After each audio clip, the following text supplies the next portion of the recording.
La Bible ne révèle pas exactement quelles armes ont été utilisées, ou combien de temps ce conflit cosmique a duré. Mais c'était une guerre comme aucun œil mortel n'a jamais vue. L'Apocalypse 12:4 nous dit qu'en fin de compte, Lucifer et un tiers des anges de Dieu ont été physiquement expulsés du ciel.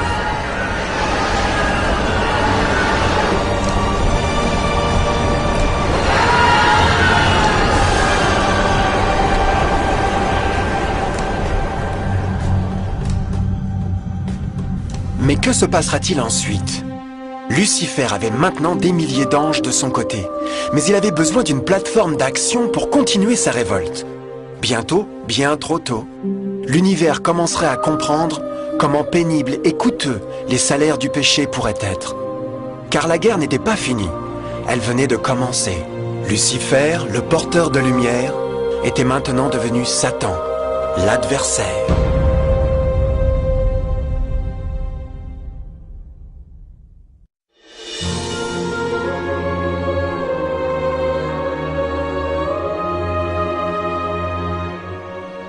Après la guerre dans le ciel, Satan et ses anges déchus ont été bannis des cours de gloire.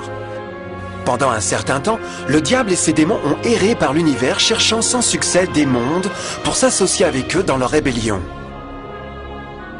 Pendant ce temps-là, le cœur de Dieu eut profondément senti le vide créé par la perte de Lucifer et ses anges. Ainsi le Père, le Fils et le Saint-Esprit sont revenus à leur travail préféré, le merveilleux travail de création. Ils ont décidé de faire un nouveau monde rempli d'une myriade de créatures étonnantes et diverses à aimer. Ce nouveau monde serait unique parce que les créatures principales seraient faites en la propre image de Dieu. Pour eux, le Seigneur donnerait aussi la dominion de cette nouvelle planète que nous connaissons maintenant comme la Terre. Au commencement, Dieu créa le ciel et la terre. Dieu constata que tout ce qu'il avait fait était une très bonne chose. Quelle vue impressionnante à contempler! Dieu formant un tout nouveau monde, notre planète, la Terre. Et avec chaque merveilleux jour de la semaine de création, quelque chose de nouveau et spectaculaire surgit brusquement de la scène. Par exemple, au troisième jour, Dieu a parlé et la belle végétation abondante jaillit dans l'existence. Les plantes de toutes les couleurs, de formes et de tailles. Le cinquième jour, le monde a été rempli d'éblouissantes créatures exotiques, qui pouvaient ou monter à travers le ciel ou naviguer librement par les eaux bleues. Et certains pouvaient faire les deux. Le sixième jour, l'introduction d'une vaste et grande diversité d'animaux terrestres. De l'éléphant géant au tamia minuscule, chacun trouvèrent une maison sur la nouvelle planète et un endroit pour vivre en harmonie avec le reste de la création. Et ainsi le sixième jour, Dieu créa l'homme. Dieu dit enfin, faisons les êtres humains qu'ils soient comme une image de nous. Le Seigneur Dieu prit de la poussière du sol et en façonna un être humain.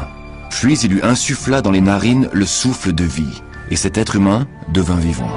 Ensuite le Seigneur Dieu planta un jardin au pays d'Éden, là-bas, vers l'est, pour y mettre l'être humain qu'il avait façonné.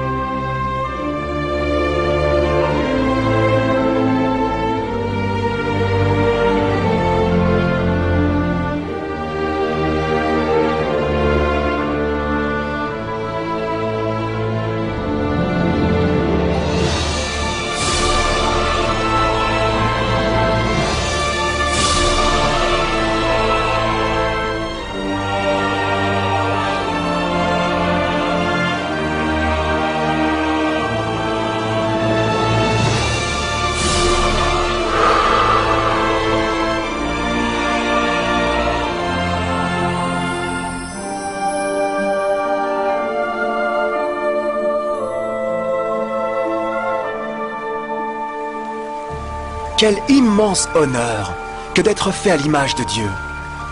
Être un individu libre, penseur, autonome. Au début, l'homme n'était pas conscient de sa nudité. C'était probablement parce qu'avant de pécher, il était vêtu de gloire et de lumière.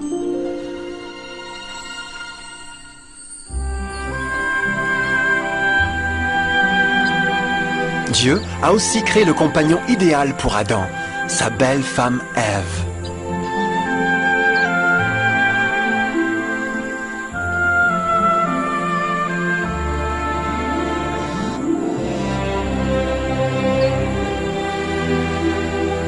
La paire joyeuse a été placée dans un jardin magnifique, parfaitement conçu pour augmenter leur bonheur. Pour Adam et Ève et les autres créatures de la terre, ce fut aussi un privilège divin donné de procréer à leur propre image. C'était l'intention de Dieu que le genre humain conserverait la dominion sur ce paradis parfait, pour toujours. Éternellement heureux et en bonne santé, il travaillerait avec la flore du jardin de Dieu, tout en appréciant l'affection et la compagnie de toutes les créatures sous leurs soins. L'environnement que nos premiers parents ont connu se distinguait énormément du monde d'aujourd'hui. Les roses n'avaient aucune épine, les insectes ne mordaient ou piquaient, et les lions et les agneaux gambaderaient doucement ensemble. Mais la plus grande bénédiction fut que les gens vécurent en harmonie parfaite avec leur Créateur. Chaque 7e jour, Adam et Ève se reposeraient de leur travail agréable et tiendraient l'ouverte communion bienheureuse avec la visite de leur Créateur. C'était un splendide, merveilleux monde. Et cet état heureux aurait continué par l'éternité si seulement nos premiers parents avaient témoigné leur fidélité par un simple test. Mais tu ne mangeras pas de l'arbre de la connaissance du bien et du mal, car le jour où tu en mangeras, tu mourras. Parce que l'adversaire a contaminé l'univers avec sa rébellion, le Seigneur a vu la nécessité d'un test simple d'amour et de fidélité. Rappelez-vous, les bons anges avaient juste vu un tiers de leurs amis chassés du ciel pendant la guerre. Comment pourrait-on être sûr que ces nouveaux humains ne seront pas du côté de Lucifer et la cause de plus d'ennuis? Donc, le Seigneur a placé un arbre unique dans le jardin. Un arbre dont le fruit ne devait pas être mangé sous peine de mort. Le passage de ce simple test d'obéissance démontrerait l'allégeance d'Adam et Ève à Dieu et à la foi en ses paroles. Bien sûr, c'était un test d'amour. C'était pourquoi Jésus a dit dans John 14, « Si vous m'aimez, gardez mes commandements. » Mais quelqu'un d'autre a appris ce test de foi, et il fut déterminé à l'utiliser à son avantage. Satan était très jaloux des gens heureux, qui appréciaient maintenant la vie bénie qu'il avait perdue.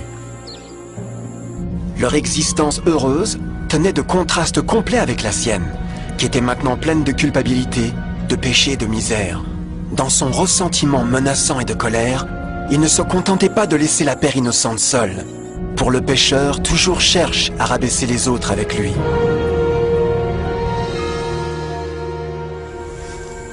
Et alors un jour, comme Ève s'engagea dans son travail agréable, elle se trouva seule et dangereusement près de l'arbre défendu. C'est là que Satan a vu son occasion. En utilisant un serpent d'hypnose comme son moyen, l'ange déchu a appelé Ève de l'arbre et a pensé à s'engager avec elle dans la conversation.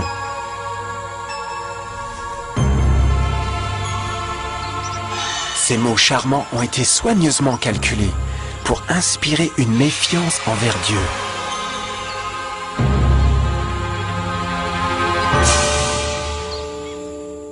Alors le serpent dit à la femme, « Vous ne mourrez point, mais Dieu sait que le jour où vous en mangerez, vos yeux s'ouvriront, et que vous serez comme des dieux, connaissant le bien et le mal. » La femme vit que l'arbre était bon à manger et agréable à la vue, et qu'il était précieux pour ouvrir l'intelligence. Elle prit de son fruit et en mangea. Elle en donna aussi à son mari, qui était auprès d'elle, et il en mangea. Tragiquement, comme Ève écouta la douce voix soyeuse du tentateur, elle commença à avoir des doutes sur la parole de Dieu.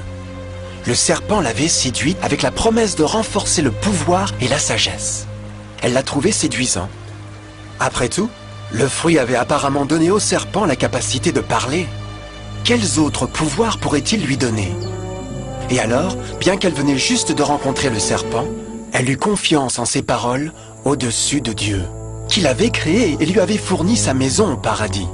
Donc, Ève a mangé le fruit interdit. Et peu après, a persuadé son mari pour en faire de même. Adam aurait pu choisir de rester loyal envers Dieu, mais il a mis son amour pour sa femme au-dessus de son amour pour Dieu.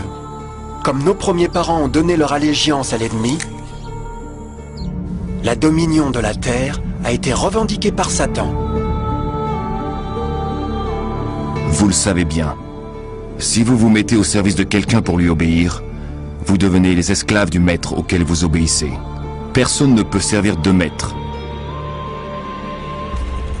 Ce monde deviendrait maintenant le champ de bataille final entre le bien et le mal. Et les cœurs de chaque homme et femme deviendraient le prix. Peu, Adam et Ève avaient réalisé à ce moment-là, mais leur seul moment de méfiance et de défi ouvrirait les vannes de souffrance sur des millions d'individus pendant des milliers d'années.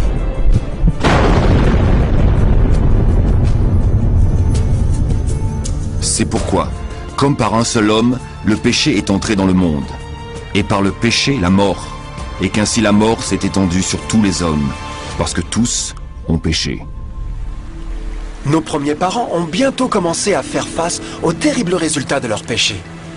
Dans leur saint état, Adam et Ève rougeoyaient avec les robes de gloire. Après qu'ils eurent péché, ces robes naturelles de lumière se sont effacées et sont devenues mortifiées par le sens de leur nudité. La honte et la crainte ont remplacé leur joie et paix, et ils ont cherché à couvrir leur nudité de feuilles. Ils se sont maintenant aussi trouvés sous l'influence constante du diable. Céder à la tentation a affaibli leur vraie nature, et Satan avait gagné un nouveau pouvoir sur l'humanité. Le peuple ne pouvait plus résister aux tentations du diable par leur propre force. Finalement, et le plus terrifiant, ils se sont trouvés vivant sous une menace de condamnation à mort. Dieu les avait avertis que la désobéissance apporterait la mort. Ils avaient déjà éprouvé la mort spirituelle. Combien de temps faudrait-il pour qu'ils souffrent de la mort physique aussi bien? À ce point, leur avenir ne tenait à rien qu'obscurité et désespoir. C'est ainsi qu'il chassa Adam, et il mit à l'orient du jardin d'Éden les chérubins qui agitent une épée flamboyante pour garder le chemin de l'arbre de vie. Tout comme le péché avait causé l'expulsion des anges déchus de leur maison céleste, maintenant, à cause de leur désobéissance, Adam et Ève furent chassés de leur maison du jardin au paradis. Tout autour d'eux changeait rapidement, et l'humanité s'est trouvée susceptible au chagrin d'amour, maladie et finalement la mort. Même les animaux et les plantes ont été affectés par l'épouvantable malédiction. Les épines et les chardons apparurent maintenant sur des arbres et des fleurs. Et les animaux qui autrefois étaient doux ont commencé à tuer et à se dévorer. Le pire résultat fut que le péché avait séparé l'humanité de Dieu.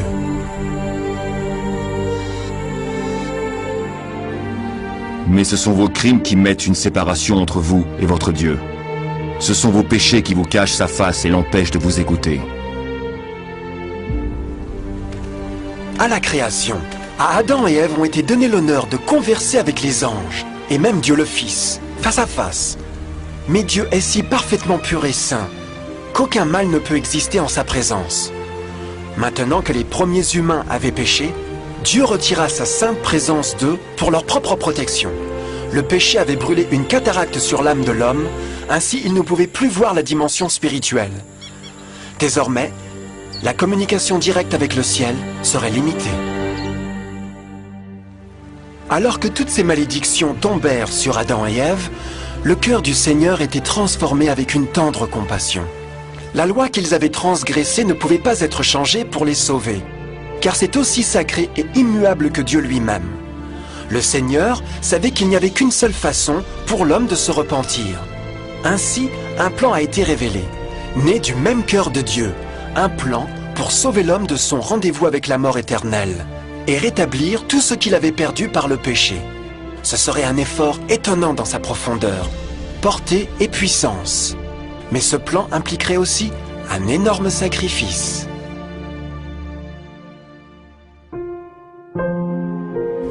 Voici comment Dieu a manifesté son amour pour nous. Il a envoyé son Fils unique dans le monde afin que nous ayons la vraie vie par lui. Et l'amour consiste en ceci. Ce n'est pas nous qui avons aimé Dieu, mais c'est lui qui nous a aimés. Il a envoyé son Fils qui s'est offert en sacrifice pour le pardon de nos péchés. L'Écriture sainte enseigne clairement dans Romains 6,23 que le salaire du péché est la mort. La loi brisée exigeait la vie du pécheur.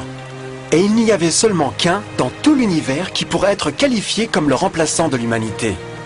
Seul le Créateur pourrait payer la dette de ses créatures en étant debout à leur place. Ainsi, Jésus-Christ, le Fils de Dieu, a volontairement consenti à quitter la pureté, la gloire et la sécurité du ciel. Il viendrait à mourir en tant qu'homme sur cette mauvaise planète renégate. Il serait né comme un bébé innocent sans défense, supporterait une vie de douleur et de honte, néanmoins aurait une vie parfaite et victorieuse. Finalement, il mourrait d'une mort humiliante pour être debout comme un remplaçant de l'humanité tombée. Par son sacrifice, on pourrait étonnamment offrir à l'humanité encore une chance à la vie éternelle. Son sang fournirait la rançon pour le monde qui aurait été enlevé par Satan. Ce merveilleux plan de rédemption a été graphiquement illustré dans le système de sacrifice animal ordonné par Dieu après la chute de l'homme. Le Seigneur avait averti Adam et Ève qu'ils mourraient le jour où ils mangeraient le fruit défendu. Aussi, comment se faisait-il qu'ils sont restés en vie? La Bible nous dit que sitôt après leur péché, Dieu a fourni vêtements pour eux en forme de peau animale. C'est digne de remarquer que l'Apocalypse se réfère à Jésus-Christ comme l'agneau tué dès la fondation du monde. Ceci indique qu'un agneau a été tué ce jour-là pour empêcher leur mort immédiate. Par la foi, dans ce sacrifice, leur condamnation à mort a été symboliquement transférée d'eux à la créature innocente. L'agneau était bien sûr une représentation de Jésus. Et alors, une lueur d'espoir est subvenue dans leur situation apparemment sombre et désespérée. Par le repentir et la foi dans le sang du Messie à venir, n'importe quel homme pourrait de nouveau devenir un enfant de Dieu. Mais en dépit de ce plan merveilleux, pour l'instant, Satan avait toujours dominion sur la terre. Et donc la vie sur terre ne serait pas toujours facile. Vous aurez des tribulations dans le monde, mais prenez courage, j'ai vaincu le monde. Beaucoup se demandent naturellement pourquoi un Dieu d'amour et tout-puissant permet la douleur et la souffrance dans notre monde d'aujourd'hui. Mais il est clair dans la Genèse que Dieu nous a jamais destinés à connaître la douleur et les épreuves de cette vie. Comme elle est venue de la main de Dieu, la terre fut un merveilleux paradis. C'était le péché d'Adam et Ève qui avait donné à Satan le droit de revendiquer le contrôle de cette planète. À cause de leur choix tragique, le diable et ses favoris ont gagné le pouvoir de tenter et torturer les gens, en infligeant la maladie, la douleur et la souffrance. Peut-être une meilleure question serait pourquoi Satan n'a pas le plein contrôle de l'humanité? La réponse est Jésus-Christ. Vous pouvez déjà vous rendre compte que la mort de Jésus sur la croix a fourni à chacun d'entre nous l'occasion d'être sauvé. Mais en réalité, il fait beaucoup plus que cela.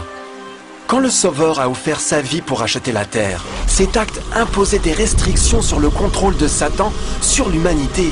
Satan ne pouvait pas forcer notre volonté, et son pouvoir de nous nuire serait limité.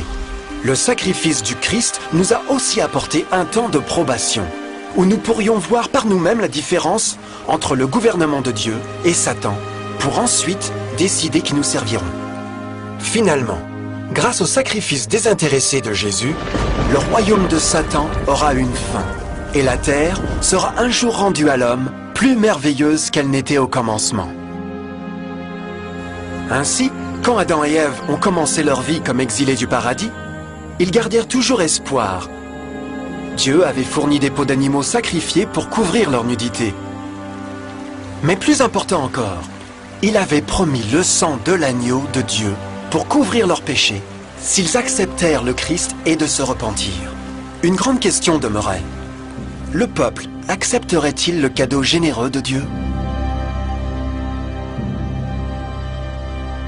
Comment échapperons-nous en négligeant un si grand salut? L'histoire étonnante que vous venez d'entendre est vraie, et elle vous touche. À cause du désir de Satan d'être Dieu, et la méfiance d'Adam et Ève, et la désobéissance à Dieu, nous nous trouvons tous dans une situation périlleuse. D'une part, L'humanité a été énormément favorisée par Dieu, avec une deuxième chance de regagner notre maison d'Éden. D'autre part, si nous échouons à profiter de cette merveilleuse occasion, nous devenons des esclaves à Satan et serons en fin de compte détruits quand Dieu nettoiera l'univers des péchés. Amis, il n'y a pas de meilleur moment pour prendre votre décision pour Jésus que maintenant. Aucun de nous ne sait combien de temps nous devrions vivre sur cette terre. Nos vies peuvent finir immédiatement. Jésus a manifesté un grand intérêt pour votre bien-être et son amour pour vous l'a poussé à fournir un moyen d'échapper à la destruction à venir. Il vous demande juste de l'accepter, de se repentir de vos péchés. Par le Christ, vous pouvez trouver la grâce et recevoir un nouveau cœur pour devenir comme lui par le caractère. La triste nouvelle est que Satan cherche par tous les moyens de vous empêcher d'accepter le cadeau du salut de Dieu. Par les occupations de vie, d'amour de l'argent ou bien d'autres distractions fascinantes, il travaille pour vous garder occupé avec rien. Mais ce qui importe vraiment le plus, votre salut éternel. Car vous voyez, la réalité de la situation est que si vous ne choisissez pas Jésus, vous aurez choisi, par défaut, Satan. Bien que le choix épouvantable d'Adam et Ève ait apporté la mort indicible et la misère, vous avez maintenant une chance de prendre une meilleure décision. Dieu vous offre une paix qui satisfera le désir le plus profond de votre âme et une joie qui vous soulèvera au-dessus des épreuves de ce monde. Le désir ardent du cœur de Dieu est pour vous sauver et pour être avec lui au paradis. Mais le seul qui peut vous garder au ciel est vous. Imaginez comment tragique serait-il si vous deviez inutilement rejeter ce précieux cadeau. Vous pouvez choisir aujourd'hui d'accepter ce salut que Dieu a promis. En fait, à ce moment même, vous pouvez accepter la vie éternelle par Jésus-Christ. Puis-je vous inviter à me rejoindre maintenant dans une prière simple, acceptant sa merveilleuse offre? S'il vous plaît, répétez après moi. Cher Père Céleste, je viens à vous maintenant et demande humblement votre pardon. Seigneur, je confesse que je suis un pécheur et j'ai brisé votre loi sainte. Je comprends que la peine pour le péché est la mort. Je crois que Jésus-Christ a souffert et est mort sur la croix en punition pour tous mes péchés. Je crois que Jésus a ressuscité et je l'accepte comme mon sauveur personnel. À partir de ce moment, je vous donne ma confiance du cœur, vous, pour être le Seigneur de ma vie. S'il vous plaît, pardonnez tous mes péchés et envoyez votre esprit pour m'aider à accomplir votre volonté. Je vous remercie pour votre grand amour et accepte votre cadeau de vie éternelle. Et je prie ces pensées au nom de Jésus. Amen.